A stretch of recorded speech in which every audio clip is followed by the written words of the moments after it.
बुलढाणा जिल्ह्यातील नांदुरा शहरालगत वडी शिवारातील पाईप फॅक्टरीमध्ये गेल्या अनेक महिन्यांपासून दडून बसलेल्या बिबट्याला जेरबंद करण्यात वन विभागाला यश आले आहे। गेल्या अनेक महिन्यांपासून हा बिबट्या स्थानिक नागरिकांच्या निदर्शनास येत होता, पण अनेकदा प्रयत्न करूनही वन विभागाला बिबट्याला पकडण्यात यश येत नव्हते। त्यामुळे स्थानिकांमध्ये मोठ्या प्रमाणात दहशतीचे वातावरण निर्माण झाले होते। या बिबट्याला वन विभागाला पकडण्यात यश आले असून यामुळे स्थानिकांनी सुटकेचा निश्वास सोडला आहे।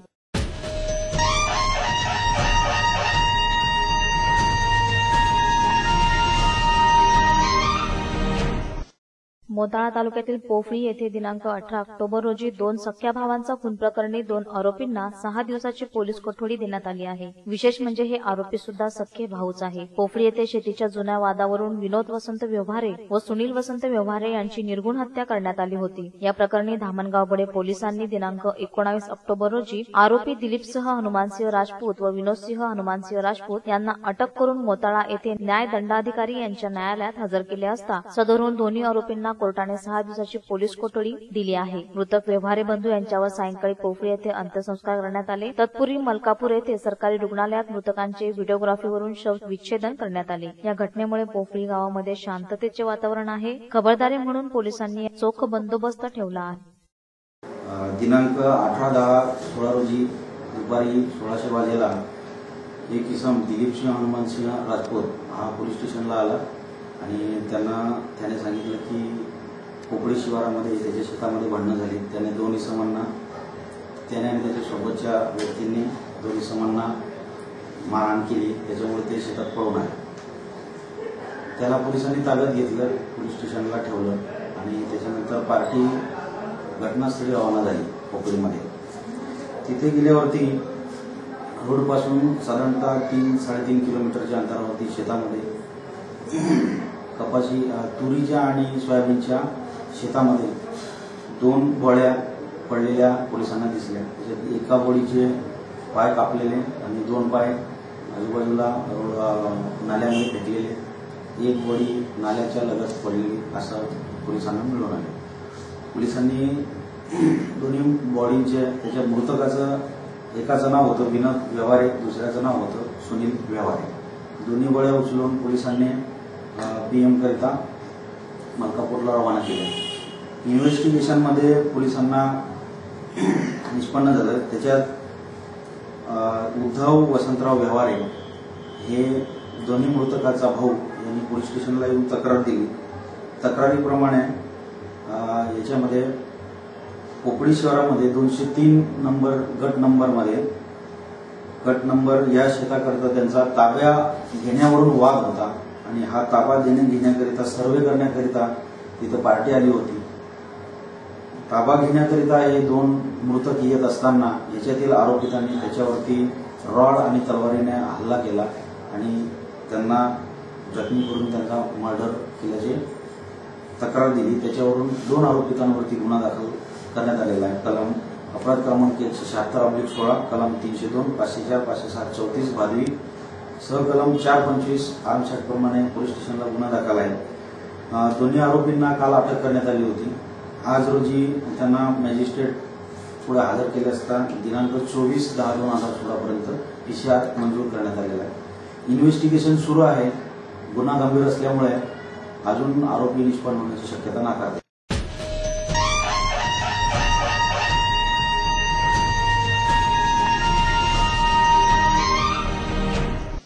जागृत नागरिक सुरक्षित शहर। आपल्या आसपास होणाऱ्या सर्व घडामोडी कैद करा आपल्या अँड्रॉइड मोबाईल मध्ये आणि पाठवा आम्हाला। आम्ही आपल्या सर्व घडामोडी आमच्या न्यूज महाराष्ट्राच्या बुलेटिन मध्ये फ्लॅश करू। सोबत पाठवा आपले नाव आणि परिसराचे नाव। आमचा व्हॉट्सअप क्रमांक आहे 9890952148, 9371193312 आणि 9421081781। न्यूज महाराष्ट्र सदैव आपल्या सोबत। रहा कनेक्टेड न्यूज महाराष्ट्राशी केव्हाही कुठेही। युट्यूबवर सबस्क्राईब करा न्यूज महाराष्ट्र या पेजला आणि पाहत राहा न्यूज महाराष्ट्राच्या घडामोडी। न्यूज महाराष्ट्र सदैव आपल्या सोबत। मैत्रे कंपनीने गुंतवणूकदारांची फसवणूक केल्या प्रकरणात आर्थिक गुन्हे शाखेने 47 कोटींची मालमत्ता उघड केली आहे। या संपत्तीची विक्री करून गुंतवणूकदारांचे पैसे परत करण्यासाठी प्राधिकारी नियुक्त करण्यात आले आहेत। शुक्रवारी जिल्हाधिकाऱ्यांनी हे आदेश जारी केले असून या आदेशाचे पत्र आर्थिक गुन्हे शाखेला प्राप्त झाले आहे। प्रलोभन दाखवून मैत्रे कंपनीने गुंतवणूकदारांची कोट्यवधी रुपयांची फसवणूक केली। या कंपनीविरुद्ध आतापर्यंत 13,000 तक्रारी प्राप्त झाल्या आहेत. चौकशी दरम्यान मैत्रेयीच्या 47 कोटींची मालमत्ता उघड केली. 7 बँक खात्यातील 37 लाखांची रक्कम सील केली गेली आहे. 47 कोटींच्या स्थावर मालमत्तेची विक्री करण्यासाठी सक्षम प्राधिकारी नियुक्ती करावा असे प्रस्ताव आर्थिक गुन्हे शाखेकडून पाठवण्यात आले होते. त्यावर जिल्हाधिकाऱ्यांनी हे आदेश जारी केले आहे.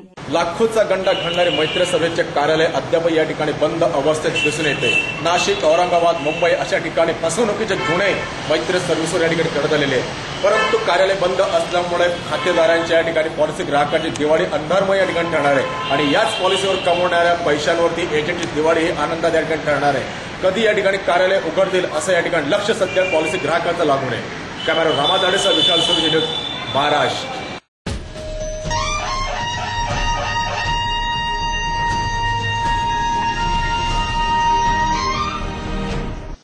मान्सूनचा पाऊस संपल्यानंतर जळगावकरांना थंडी झोंबायला लागली आहे. सकाळी वातावरणात गारवा निर्माण होत आहे. ऑक्टोबर महिन्यातच गुलाबी थंडीची चाहूल लागत असल्यामुळे यंदाचा हिवाळा चांगलाच झोंबणारा असल्याची चिन्हे आहेत. गेल्या वर्षी पाऊस कमी झाल्यामुळे थंडीचे प्रमाण देखील कमी होते, परंतु यंदा राज्यभर दमदार पाऊस झाल्यामुळे थंडी ही कडक राहण्याचा अंदाज आहे. अशा सकाळच्या थंडीत आणि गारव्यातही भुसावळकर मॉर्निंग वॉकसाठी घराबाहेर निघणं जास्त पसंत करतायत. यामुळे आरोग्य उत्तम राहतं, तसेच दिवसही चांगला जातो असं मॉर्निंग वॉक करणाऱ्यांचं मत आहे.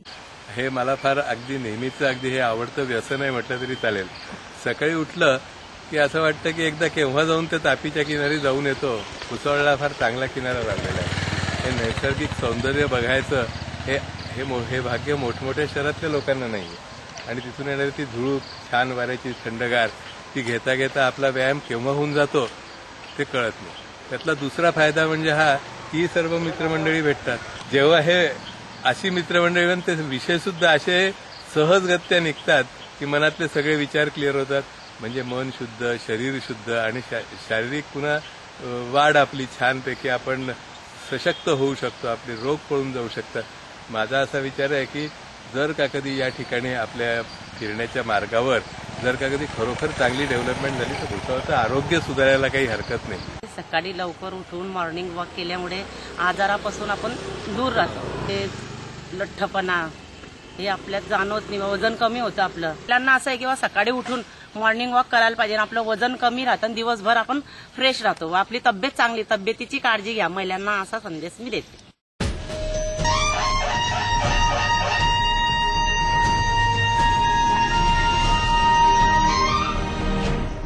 जागृत नागरिक, सुरक्षित शहर. आपल्या आसपास होणाऱ्या सर्व घडामोडी कैद करा आपल्या अँड्रॉइड मोबाईलमध्ये आणि पाठवा आम्हाला. आम्ही आपल्या सर्व घडामोडी आमच्या न्यूज महाराष्ट्राच्या बुलेटिनमध्ये फ्लॅश करू. सोबत पाठवा आपले नाव आणि परिसराचे नाव. आमचा व्हॉट्सअप क्रमांक आहे 9890952148, 9371193312 आणि 9421081786 न्यूज महाराष्ट्र सदैव आपल्या सोबत. रहा कनेक्टेड न्यूज महाराष्ट्राशी केव्हाही कुठेही. युट्यूबवर सबस्क्राईब करा न्यूज महाराष्ट्र या पेजला आणि पाहत राहा न्यूज महाराष्ट्राच्या घडामोडी. न्यूज महाराष्ट्र सदैव आपल्या सोबत. पाडळसे येथील सहयोगीतर्फे गणेशोत्सव व दुर्गोत्सव 2016 राबवण्यात आला. या उत्सवादरम्यान विविध उपक्रम राबवण्यात आले. यात चित्रकला स्पर्धा, सामान्य ज्ञान स्पर्धा, 1 मिनिट शो, पथनाट्य, लेझिम पथक आणि स्पर्धा घेण्यात आल्या. यामध्ये ज्या विद्यार्थ्यांनी प्रथम व द्वितीय क्रमांक पटकावला त्यांना प्रमाणपत्र, ट्रॉफी देऊन गौरवण्यात आले. सदरील स्पर्धेत जिल्हा परिषद मराठी शाळा, भोरटेक जिल्हा परिषद मराठी शाळा, लेक विद्यालय पाडळसे, शिरीष मधुकर चौधरी हायस्कूल अकलूज व परिसरातील मराठी शाळा यांचा सहभाग होता. या प्रसंगी प्रमुख पाहुणे म्हणून पाडळसा लेक विद्यालयाच्या मुख्याध्यापिका मीनाक्षी राजे, श्री साई आदर्श सेवा फाउंडेशनचे अध्यक्ष विजय कोळी, पोलीस पाटील सुरेश खैरनार, विकास सोसायटीचे व्हाईस चेअरमन सीताराम कोळी, किरण कोळी, ललित नेते, श्वेता वागरे, सरला कोळी, प्रभाकर पाटील, धनश्री नेते, संजय भारंबे आदी उपस्थित होते. यावेळी प्रास्ताविक विजय कोळी, सूत्रसंचालन दीपाली कोळी तर आभार सोनिया चौधरी यांनी व्यक्त केले.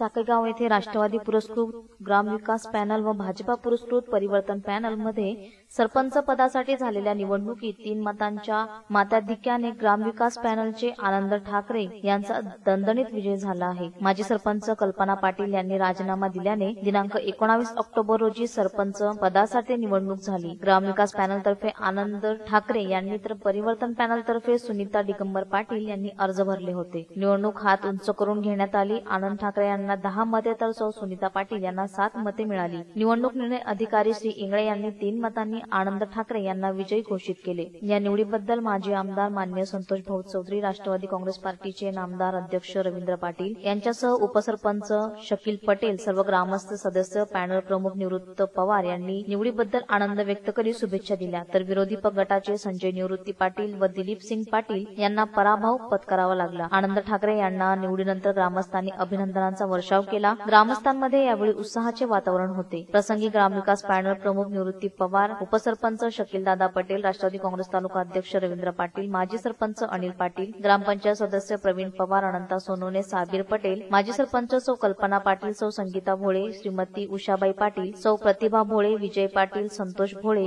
सुधाकर सोनवणे, नरेंद्र पाटील, संभाजी ब्रिगेडचे जिल्हा कार्याध्यक्ष प्रमोद पाटील, दिलीप पटेल, विनोद पवार, संजय सोनार, युवराज सोनवणे, विनोद ठाकरे, ग्रामविकास अधिकारी SR चौधरी सह शेकडो ग्रामस्थांची उपस्थिती होती. साखरगाव या ठिकाणी सरपंच निवड या ठिकाणी करण्यात आली. 2 वयाच्या समोर या ठिकाणी 17 सदस्यांपैकी 10 सदस्यांची या ठिकाणी बोटवरती करून आनंद ठाकरे यांना राष्ट्रवादी या ठिकाणी निवडून आणलेले आहे. याआधी 3 महिन्यात या ठिकाणी ते सरपंच होते आणि पुन्हा या ठिकाणी वर्षभर कालावधी त्यांना या ठिकाणी मिळालेला आहे. आता पुढील विकास कामं या ठिकाणी काय राहतील असं त्यांच्याकडून जाणून घेणार आहे. सर नमस्कार. नमस्कार सर, तुम्ही आता पुन्हा या ठिकाणी सरपंच झाल्यात. काही महिन्यापूर्वी 3 महिन्यासाठी आपण सरपंच होते. आता पुढचं पाऊल काय असेल? पुढचं पाऊल असं आहे आमचं की या ठिकाणी आपण अत्याधुनिक पद्धतीने आणि महाराष्ट्रामध्ये साकेगाव ग्रामपंचायतीचं नाव उज्ज्वल होईल या पद्धतीचं नियोजन आणि आराखडा आम्ही तयार केलेला आहे. आणि त्या माध्यमातून आम्ही आमचे जे पॅनल प्रमुख आहेत आदरणीय निवृत्ती पवार साहेब, शकीलदादा पटेल साहेब, आमचे तालुका अध्यक्ष रवींद्र पाटील आणि सर्व आमचे माजी तालुका अध्यक्ष अनिल पाटील, आमचे सर्व सन्माननीय सदस्य विनोद पाटील, आम्ही सर्व मिळून या ग्रामपंचायतीला जास्तीत जास्त पद्धतीने विकासात्मक आणि आधुनिक पद्धतीने जास्तीत जास्त या महाराष्ट्रामध्ये साकेगावचं नाव कसं पुढे येईल आणि त्या माध्यमातून आम्ही काही नियोजन केलेलं आहे, काही प्लॅनिंग आहेत की जेणेकरून आज रोजी आम्ही तालुक्यामध्ये नंबर 1च्या अवस्थेला स्वच्छता आणि टिपटापमध्ये आज ग्रामपंचायतीची या ठिकाणी वाटचाल आहे.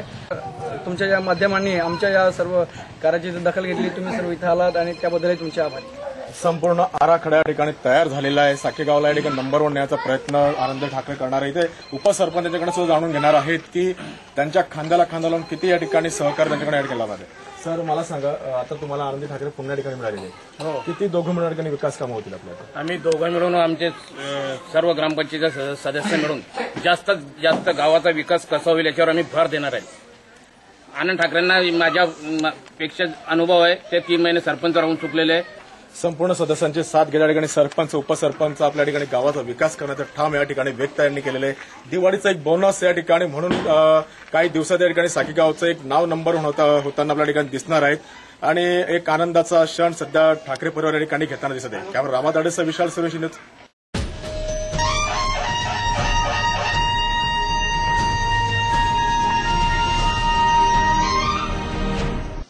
पाडळसे येथे आद्य कवी महर्षी वाल्मिक जयंतीनिमित्त शीतशवपेटी लोकार्पण, रक्तदान शिबिर व रक्तदान तपासणी शिबिर घेण्यात आले. शीतशवपेटी लोकार्पणचे उद्घाटन आमदार हरिभाऊ जावळे यांच्या हस्ते करण्यात आले. या प्रसंगी जिल्हा परिषद सदस्य हर्षल पाटील, भाजपा तालुका अध्यक्ष डॉ नरेंद्र कोले, संजय गांधी, योजना अध्यक्ष विलास चौधरी, प्राध्यापक जतीन मेढे, शिक्षक संघाचे जिल्हाध्यक्ष जितेंद्र सपकाळे, सरपंच मीना तायडे, सदस्य अनिता कुंभार, ज्ञानेश्वर तायडे, खेमचंद कोळी, पोलीस पाटील सुरेश खेरणार, ST भारंबे, तंटामुक्त समिती अध्यक्ष सतीश लोहार, नितीन तायडे यांनी शवपेटी दिली. डॉ योगेश कोळी यांचे संपूर्ण कुटुंबीय, यशवंत चौधरी, त्याचप्रमाणे महर्षी वाल्मिक मित्रमंडळाचे सर्व पदाधिकारी यावेळी उपस्थित होते. या कार्यक्रमात 30 जणांनी रक्तदान केले तर 80 जणांनी आपली रक्त तपासणी करून घेतली. गोदावरी रक्तपेढीचे समन्वयक लक्ष्मण पाटील, डॉ पुनर्वसू पाटील, रितेश वारके, हिरामन लांडगे यांनी परिश्रम घेतले. प्रास्ताविक दीपाली कोळी, सूत्रसंचालक विजय कोळी तर आभार खेमचंद कोळी यांनी मानले. समृद्धी दिली, इतके चांगले विचार दिले,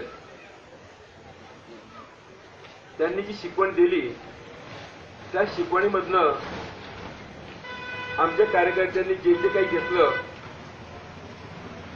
त्या संदर्भातलं लोकार्पण करण्यात. मग ताईंनी मातृभूमीला न विसरताना, आमच्या जन्मभूमीला न विसरताना पतींच्या स्मरणार्थ या गावाची गरज, या परिसराची गरज म्हणून ते शेवपेटीचं लोकार्पण केलं. आमच्या कार्यकर्त्यांनी आम्ही जीवन देणारे आहोत जर सरांनी सांगितलं